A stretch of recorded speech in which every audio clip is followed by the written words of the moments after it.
苹果的秋季发布会即将到来 ，iPhone 3系列自然是众多眼中的焦点。当然了，华为 P50 系列也不弱，将很快发布，最快会在7月底推出。虽然官方并未证实这个消息，但最晚延期猜测也就是8到9月份期间。而 iPhone 3系列的发布日期就比较明朗，在供应链全面恢复之后，老时间9月份发布没问题。那么，面对下半年华为 P50 系列和 iPhone 3系列的迎来，谁会更胜一筹呢？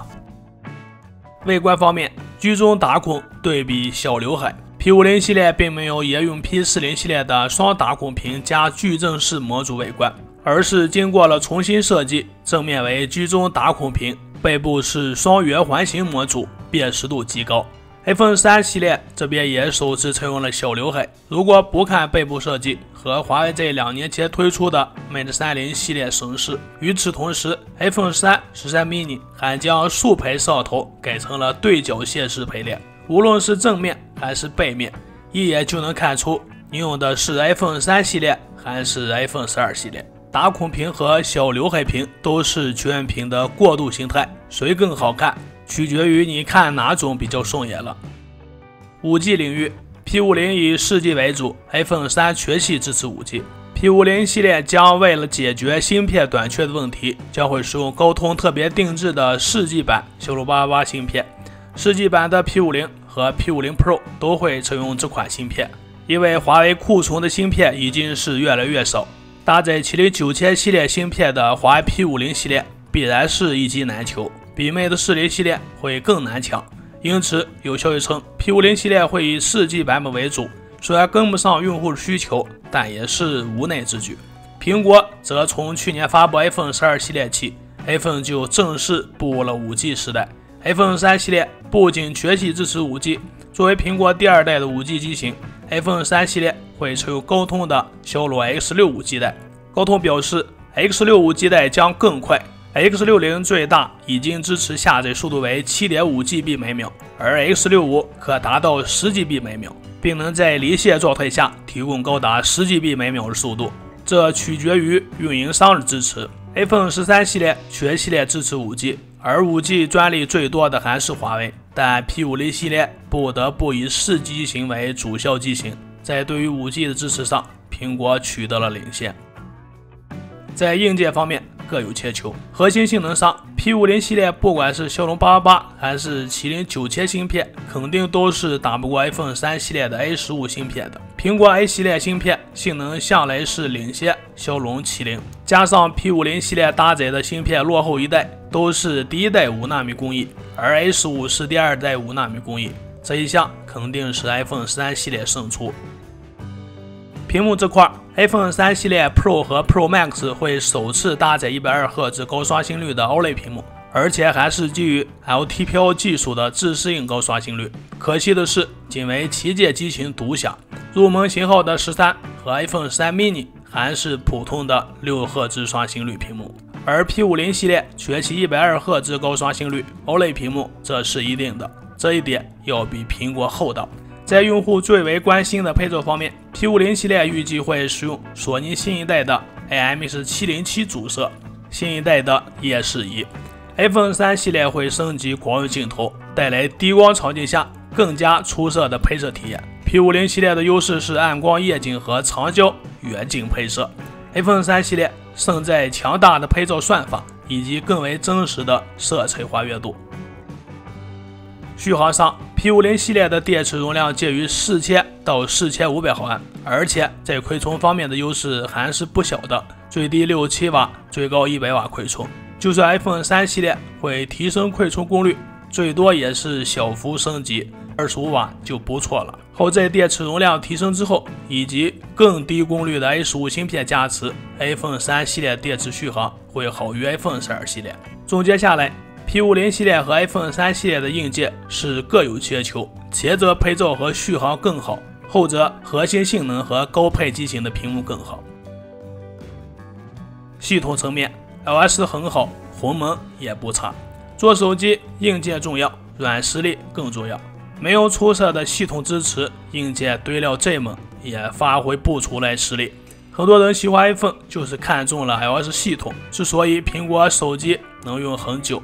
iPhone 6s 至今还有不少用户在用。A 系列芯片和 iOS 各占一半功劳。苹果在6月份正式发布了 iOS 15系统，新系统除了之前盛传的新通知样式和管理方式，还加入了专注模式、实况文本、新天气 APP 等功能和更新，将带给我们全新的感受和使用体验。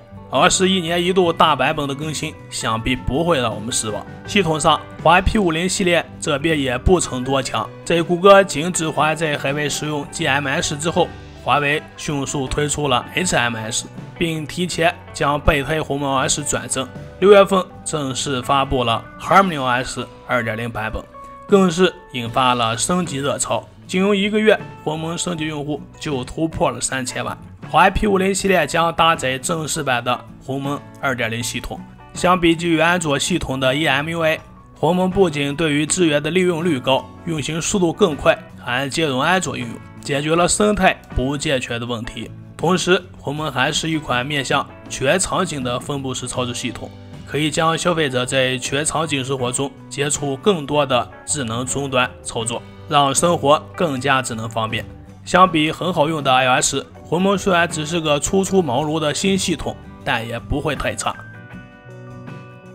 价格上比较，当然还是 P50 香。一款手机好不好，除了软硬件实力，定价也相当重要。从目前媒体透露的 iPhone 3系列来看，4款机型中，除了 iPhone 3由 iPhone 12的$749美元上涨至$799美元，其他3款机型的价格和 iPhone 12系列保持一致。若这些消息属实，国行版本价格依次就是5499、6999、8499、9299元。当然，也有消息称 iPhone 3系列全系都会降价，以更低的价格来换取更高的市场份额。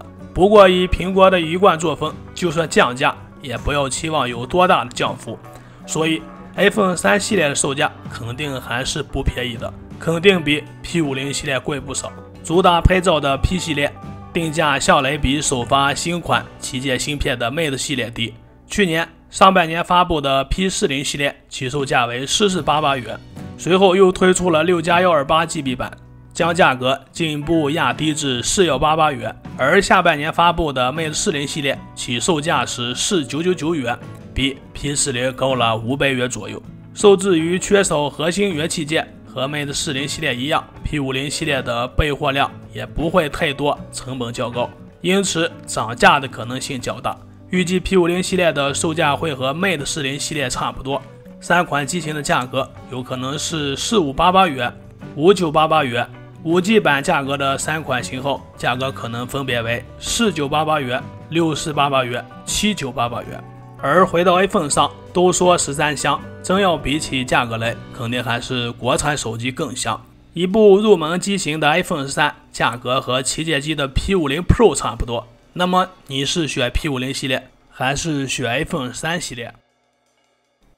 最终 P50 系列的短板在于缺货，不用多说，大家也知道 P50 系列非常难抢，但个人认为可能会出现2极分化的现象。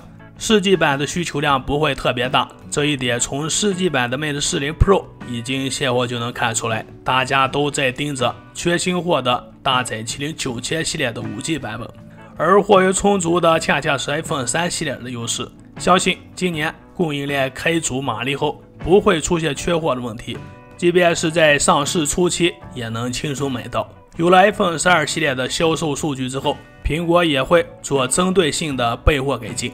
iPhone 3 mini 少生产，产能让给其他3款机型。看到这里，我们便得出了结果：如果你选择华为 P50 系列，就得抢首发，因为首发货源相对多一些，甚至就得找黄牛加价购买。而 iPhone 3系列就是在价格上更贵一点，综合表现让人会很满意。最后，今年以4G 出货为主的华为 P50 系列和全系 5G 的 iPhone 3系列，你会选择谁？请在评论里告诉我。好了，以上就今天的全部内容，欢迎关注、点赞和留言互动，下期内容我们再见。